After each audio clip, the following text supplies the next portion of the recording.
آتی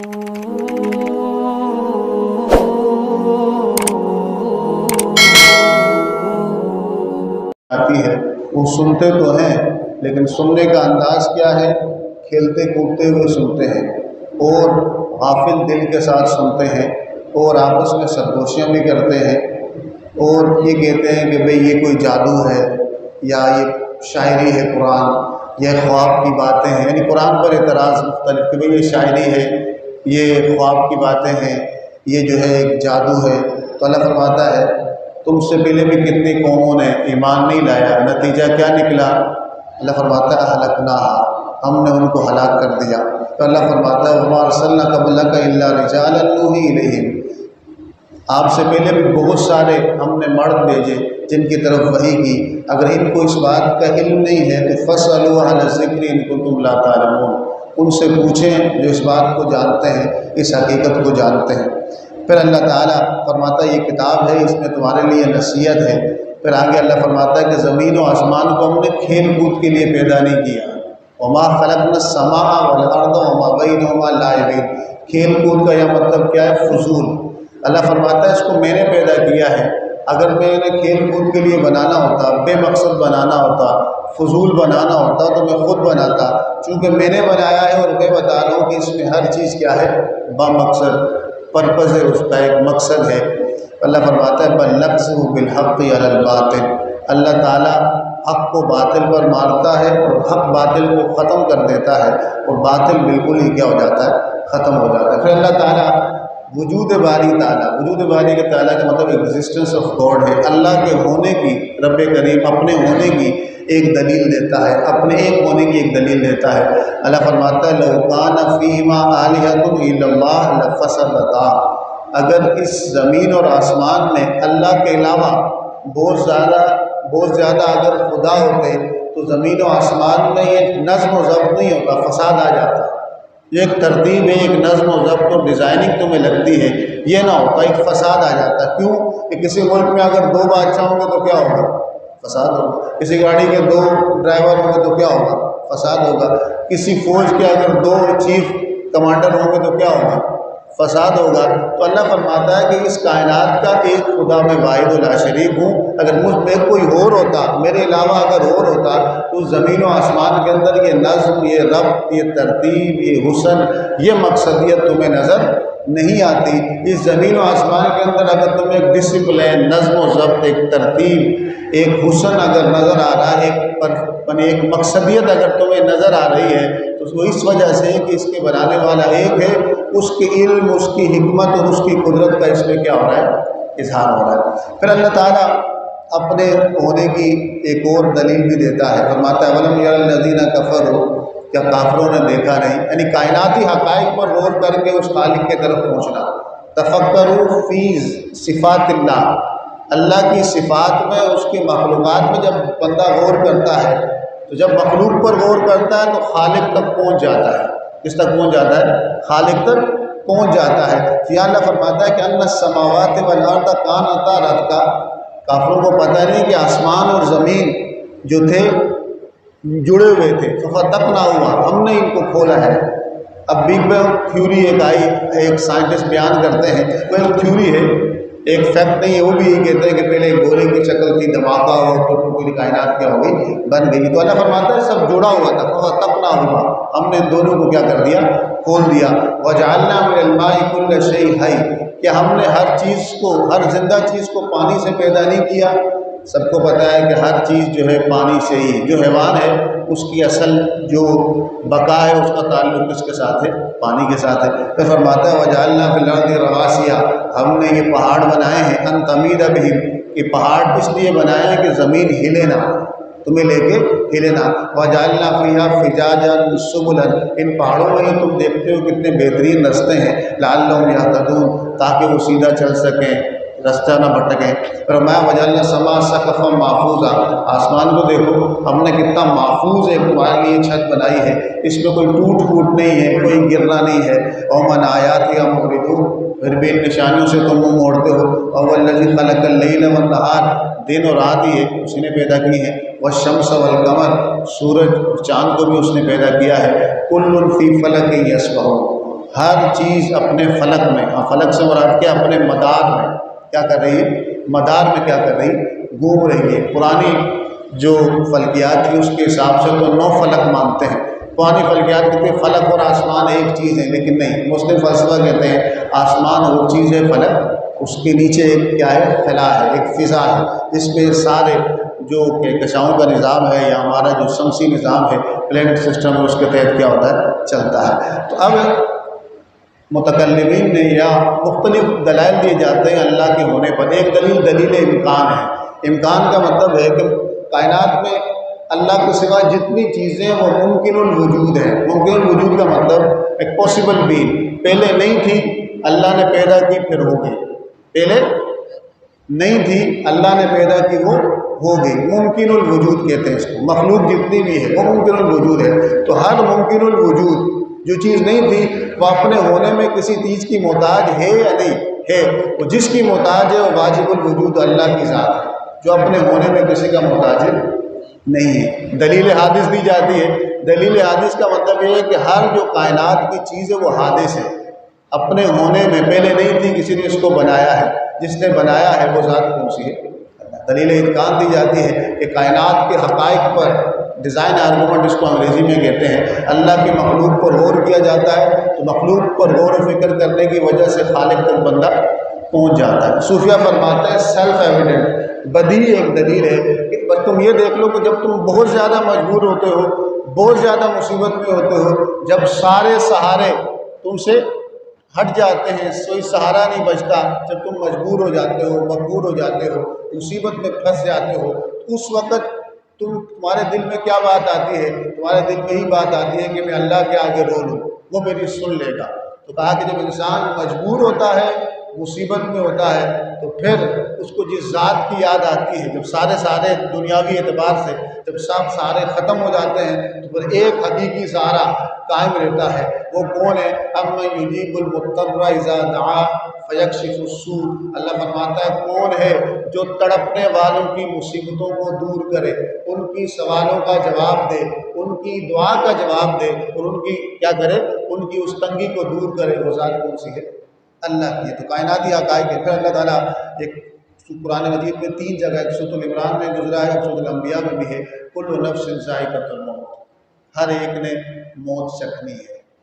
وَنَبْلُوكُمْ بِالشَّرِّ وَالْخَيْرِ فِتْنَةً، اللہ فرماتا ہے کہ ہم تمہیں آزماتے ہیں، تنگی کے ساتھ بھی خوشی کے ساتھ بھی، تنگی دینا یا خوشی دینا۔ اللہ فرماتا ہے تم تنگی میں ہو یا خوشی میں ہو، نبلوکم بالشر والخیر فتنہ، کہ تمہاری ٹیسٹنگ ہو رہی ہے، تمہارا امتحان ہو رہا ہے، تمہاری آزمائش ہو رہی ہے۔ یہ دنیا دارالامتحان ہے، دارالآزمائش ہے۔ وَإِلَيْنَا تُرْجَعُونَ، تم جب مرو گے تو سیدھا کس کی طرف تم لوٹائے جاؤ گے؟ ہماری طرف لوٹائے جاؤ گے۔ اس پر اللہ تعالیٰ فرماتا ہے خُلِقَ الْإِنسَانُ مِنْ عَجَلٍ، انسان کے اندر جلد بازی رکھی گئی ہے، اس کو اپنی جلد بازی کو کیا کرنا چاہیے؟ کنٹرول کرنا چاہیے۔ اس پر ہم پہلے بات کر چکے ہیں۔ پھر آگے اللہ تعالیٰ ابراہیم علیہ السلام کا قصہ، جب انہوں نے اپنے عرفی ابو سے، جب حاضر سے جب مناظرہ کیا، سب کچھ کیا، نمرود بادشاہ تھا، ان کی قوم کے لوگ جو ہے ان کی بات نہیں مانی، پورا مناظرہ پیچھے گزرا ہے۔ اس کے اندر واقعہ کے اندر کیا ہے کہ آپ وہ سارے لوگ میلے میں چلے گئے اپنے بتوں کو چھوڑ کے، تو ابراہیم علیہ السلام آئے، ان کے سارے بتوں کو توڑ کے ایک بڑا بت جو ہے سلامت رکھا، اور کلاڑی کو لوہا تھا جس سے توڑا تھا ہتھوڑے کو، اس بت کے کس پہ رکھ دیا؟ گردن پہ رکھ دیا۔ جب وہ اپنے اس سے واپس آئے تو دیکھا کہ ان کے جتنے بت تھے وہ سارے کے سارے ٹوٹ چکے ہیں۔ تو انہوں نے کہا کس نے کیا ہوگا؟ سب نے کہا کہ ہمارے بتوں کے خلاف تو ایک ہی بندہ ہے، ابراہیم، ایک نوجوان ہے، وہ ان کے خلاف بولتا ہوگا، اس کو لے کر آؤ۔ تو ان کو ابراہیم علیہ السلام کو پکڑنے لے کے آئے، بادشاہ بھی بیٹھا تھا، سب تھا۔ تو کہا کہ کس نے کیا ہے؟ تو آپ نے کہا دیکھو آلہ قتل کس کے پاس؟ بڑے کے پاس۔ آلہ قتل جس کے پاس قتل کا آلہ ملے گا تو وہی مجرم ہوگا، ملزم تو وہی ہوگا نا۔ تو یہ دیکھو ان کو اس ہتھوڑے کے ساتھ توڑا گیا ہے، اور یہ ہتھوڑا اس بڑے بت کے کس پر ہے؟ گردن پہ۔ تو مطلب یہ ہے کہ اس نے توڑا ہے، بڑے بت نے چھوٹے سارے بت کیا کر دیے؟ توڑ دیے ہیں۔ انہوں نے کہا کہ یہ تو تمہیں بھی پتہ ہے، سب کا سر جھک گیا۔ کیا جواب دیتے کہ بت کچھ کر نہیں سکتا؟ بت تو نہیں، بڑا بت تو چھوٹے بتوں کو نہیں مار سکتا، یہ کسی انسان کا کیا دھرا ہے، ان کے سر جھک کے کچھ نہیں بول سکے۔ تو آپ نے فرمایا فتعبدون من دون اللہ ما لا ينفعکم شیئا ولا یضرکم، ان کی عبادت کرتے ہو، ان کے آگے گھٹنے ٹیکتے ہو، ان بتوں کے آگے، نہ تمہیں کوئی نفع دے سکتے ہیں نہ نقصان دے سکتے ہیں۔ اف لکم، تم پہ اف ہے، یہ اف کا لفظ عربی کا ہے، اف لکم، تم پہ کیا ہے؟ اف ہے، افسوس ہے، کس وجہ سے تم اللہ کو چھوڑ کے ان بتوں کی کیا کرتے ہو؟ پوجا کرتے ہو، ان کو اپنا معبود بناتے ہو۔ اب ان کی دلائل کا کوئی جواب نہیں تھا، جب جواب نہیں تھا اب وہ کس پہ اتر آئے؟ اس کو جلاؤ، کیا کرو؟ فیصلہ ہوا کہ اس کو جلاؤ، اس کو مارو، ہم اس کو ماریں گے تو ہمارے یہ بت کیا ہوں گے؟ خوش ہوں گے۔ آپ نے کہا کہ تمہارا فیصلہ ہو، آگ جلائے گی، آپ کو آگ میں پھینکا گیا، جیسے ہی پھینکا گیا تو اللہ تعالیٰ فرماتا ہے قُلْ يَا نَارُ كُونِي بَرْدًا وَسَلَامًا عَلَىٰ إِبْرَاهِيمَ، ہم نے آگ کو حکم دیا، آگ کا کام جلانا ہے، جب اللہ منع کر دے تو نہیں جلائے گی۔ آگ ویسے تو عام طور پہ جلاتی ہے لیکن اللہ کے حکم سے جلاتی ہے، اللہ نے تاثیر رکھی، اللہ تاثیر ختم کر دو، ختم کہا قُلْنَا يَا نَارُ كُونِي بَرْدًا وَسَلَامًا عَلَىٰ إِبْرَاهِيمَ، ہم نے کہا یہ آگ سلامتی والی بھی ہو جا، ٹھنڈی بھی ہو جا، کس پر؟ ابراہیم پر۔ اللہ فرماتا ہے انہوں نے اس کے خلاف چال کی، ہم نے ان سب کو ناکام کر دیا۔ کیا کر دیا؟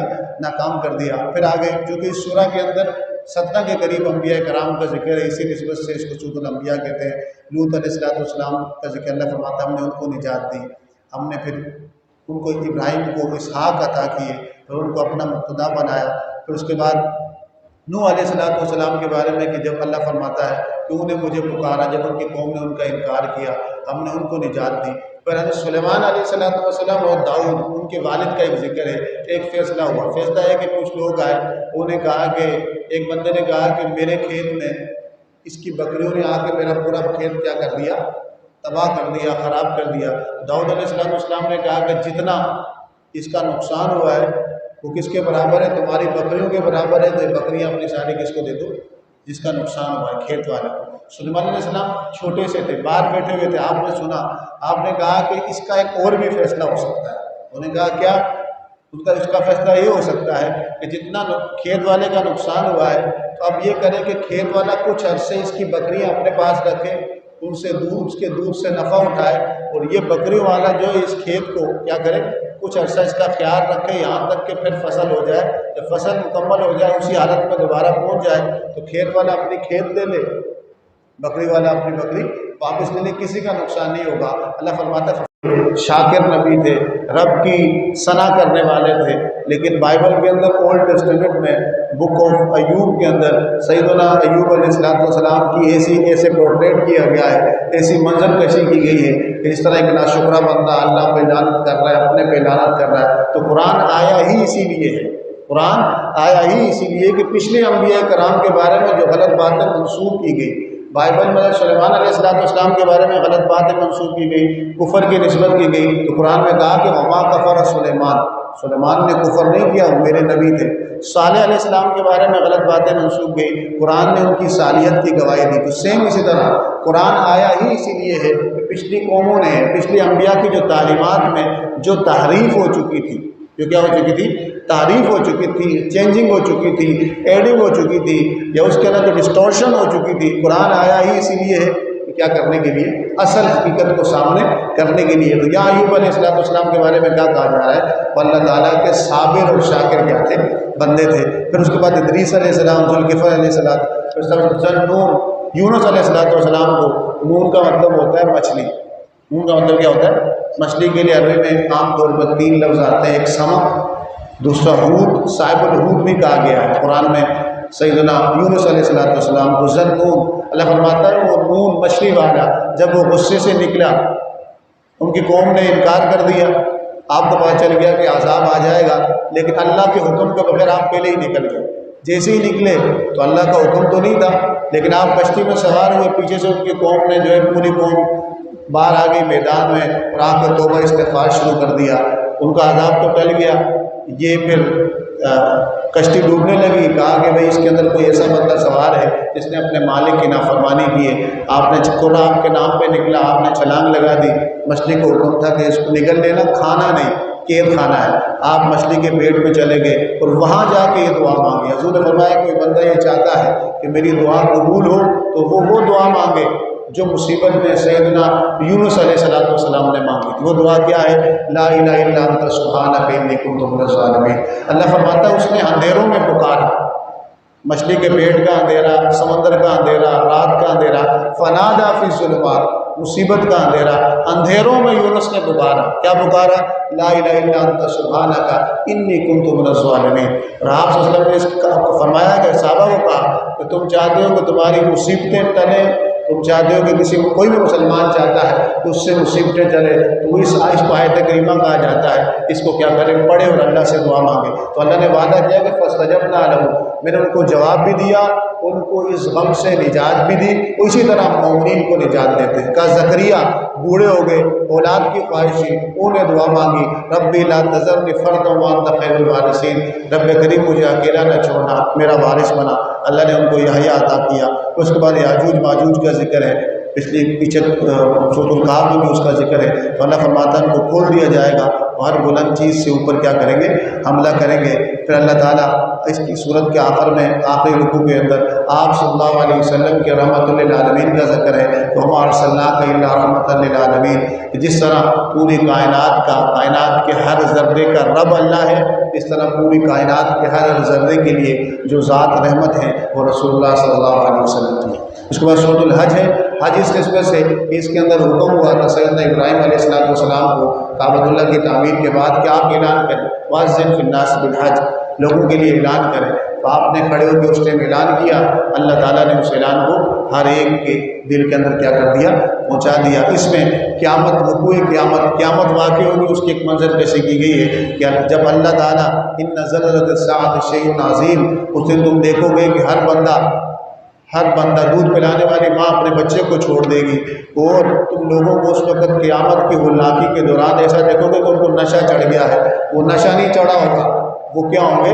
پریشان ہوں گے، وہ حیرت میں ڈوب گئے ہوں گے۔ پر انسان کی تخلیق کے بارے میں بات کی جا رہی ہے کہ انسان کو مٹی سے پیدا کیا، مٹی سے مراد آدم علیہ السلام، پھر ان کے بعد ان کی نسل کو پانی کی ایک بوند سے پیدا کیا۔ پانی کی بوند کیا ہوتی ہے؟ خون، جمع ہوا خون بنتی ہے، پھر ایک بوٹی کی شکل اختیار کرتی ہے، اور پھر ایک خاص وقت کے بعد وہ جا کے بچے میں تبدیل ہوتی ہے، پھر جا کے جب وہ اس دنیا میں آتی ہے، وہ بڑھاپے کی عمر تک پہنچتی ہے، اس کا ذکر ہے۔ تو اللہ تعالیٰ فرماتا ہے کہ ان لوگوں کو دیکھو جو اللہ کے معاملے میں بحث کرتے ہیں۔ کچھ لوگ ایسے بھی ہیں جو دین کے معاملے میں رب کی ذات کے بارے میں بحث کرتے ہیں، من الناس من یجادل فی اللہ بغیر علم، پتہ شتہ کچھ نہیں ہے، علم بھی نہیں ہے، کہیں سے پڑھا بھی نہیں، ولا ہدن، نہ ہی ہدایت ہے۔ ہدایت کے مراد ہے کسی نبی یا کسی کتاب کا علم بھی ان کے پاس نہیں ہے، ولا کتاب منیر، نہ ہی کوئی روشن کتاب کا ان کے پاس علم ہے۔ ثانیہ الفیل یضل عن سبیلہ، گردن کو تکبر کے ساتھ موڑتے ہیں۔ مقصد کیا ہوتا ہے؟ لوگوں کو راہ ہدایت سے کیا کرنا؟ ہٹا دینا۔ پھر کچھ لوگ ایسے ہیں جو مفاداتی طور پر اسلام قبول کرتے ہیں، ان کی مذمت کی گئی۔ پھر اس کے بعد اللہ تعالیٰ کی مختلف شانوں کا ذکر کیا گیا۔ پھر کہا گیا کہ ابراہیم کو حکم دیا کہ بیت اللہ کی کو پاک کریں، طائفین کے لیے، طواف کرنے والوں کے لیے، نماز پڑھنے والوں کے لیے، رکوع سجود، واذن فی الناس بالحج۔ کہا ابراہیم علیہ السلام کو کہ آپ نے بنا دیا، آپ اعلان کریں۔ اس وقت سیدنا ابراہیم علیہ السلام نے اعلان کیا، اس اعلان پہ آج تک لوگ لبیک کہتے ہوئے حج و عمرہ ادا کرنے جاتے ہیں۔ وہ اعلان ابراہیم علیہ السلام نے ہزاروں سال پہلے کیا تھا، تو آج تک اس اعلان پر لبیک کہتے ہوئے لوگ حج کرنے کے لیے اور عمرہ کرنے کے لیے جا رہے ہیں۔ اللہ تعالیٰ اپنی نشانیوں کی بات کر رہا ہے۔ اللہ کی نشانیاں کیا ہیں؟ کہا قربانی کا جانور ہے، یہ بھی اللہ کی نشانی ہے، اللہ کے لیے ذبح کیا جاتا ہے، یہ اس کی نشانی ہے۔ پھر کہا جا رہا ہے کہ جب مسلمانوں کو حکومت دے دی جائے، الذین مکناہم، جب انہیں حکومت دے دی جائے تو ان کی ذمہ داری کیا ہے؟ اقاموا الصلاۃ، نماز کا نظام قائم کرنا، آتوا الزکوٰۃ، زکوٰۃ دینا، نظام زکوٰۃ ادا کرنا، وامروا بالمعروف ونہوا عن المنکر، اچھائی کا حکم دینا، برائی سے روکنا۔ پھر کفار کی اس عادت کے بارے میں بات کی جا رہی ہے، کچھ ایسے لوگ بھی ہیں لیکن ان کے دل تو ہیں لیکن وہ دل سمجھتے نہیں ہیں، کان ہیں لیکن حقیقت سنتے نہیں ہیں۔ اللہ فرماتا ہے ان کی آنکھیں اندھی نہیں ہوئی، ولیکن تعمل قلوب التی فی الصدور، سینے میں جو دل ہے وہ اندھا ہو گیا ہے۔ جب سینے کا دل اندھا ہو جائے تو کان حق سنتے نہیں، آنکھیں حق دیکھتی نہیں، اور منہ حق بولتا نہیں، اس کا ذکر ہے۔ پھر اس کے بعد اس کے جو آخری رکوع چل رہے ہیں اس کے اندر اللہ تعالیٰ فرماتا ہے کہ وہ لوگ جنہوں نے راہ میں جہاد کیا، قتل کیے گئے یا مر گئے، تو اللہ فرماتا ہے ان کو کیا دیا جائے گا؟ رزق کثیر دیا جائے گا۔ پھر اللہ تعالیٰ کہتا ہے کہ وہی ہے جیسے تمہیں زندگی دی، پھر موت دے گا، پھر زندگی دی، تو اس نے ہر عبادت کا ایک طریقہ مقرر کر لیا، اس کا ذکر ہے۔ پھر اس کے بعد اللہ تعالیٰ اس صورت کے اندر آخری جو رکوع کے اندر ارشاد فرماتا ہے کہ ان کو مثالیں بیان کریں کہ جن بتوں کی تم پوجا کرتے ہو، جن بتوں کے آگے تم سجدہ کرتے ہو، وہ کوئی چیز پیدا نہیں کر سکتے۔ اللہ تعالیٰ کی جس طرح قدر کرنے کا حق تھا تم نے نہیں کیا۔ آخری رکوع میں اللہ فرماتا ہے نماز پڑھو، سجدہ کرو، اپنے رب کی عبادت کرو، اچھے کام کرو، اللہ کی راہ میں جہاد کرو، اس نے تمہیں چنا ہے۔ یہ مجاہدہ اپنے دشمن شیطان کے خلاف بھی ہوگا، نفس کے خلاف بھی ہوگا، ظاہری دشمن کے خلاف بھی ہوگا، اپنے مال کے ذریعے بھی ہوگا، اللہ کی راہ میں خرچ کر کے جان کے ذریعے بھی ہوگا۔ اسلام جس چیز کا تم سے تقاضا کرتا ہے وہ تمہیں کیا کرنا پڑے گا؟ قربان کرنا پڑے گا۔ کہ ابراہیم علیہ السلام کی ملت کی پیروی کرو اور تمہارا نام مسلمان رکھا گیا ہے، اس سے پہلے بھی اور ابھی بھی، اور رسول تم پر شہید ہیں اور تم سارے لوگوں پر شہید ہو۔ نماز قائم کرو، زکوٰۃ فرض ہو جائے تو زکوٰۃ کے ساتھ اللہ کی یاد کے ساتھ جڑے رہو، وہ تمہارا مولا ہے۔ فنعم المولا ونعم النصیر، کیا ہی بہترین مولا ہے، کیا ہی بہترین مدد کرنے والا ہے۔ اللہ عز و جل سے دعا ہے کہ جو کچھ سنا اس پر عمل کر دے، اس تک پہنچانے کے رب کریم توفیق نصیب فرمائے۔ ہم علیہ بلاغ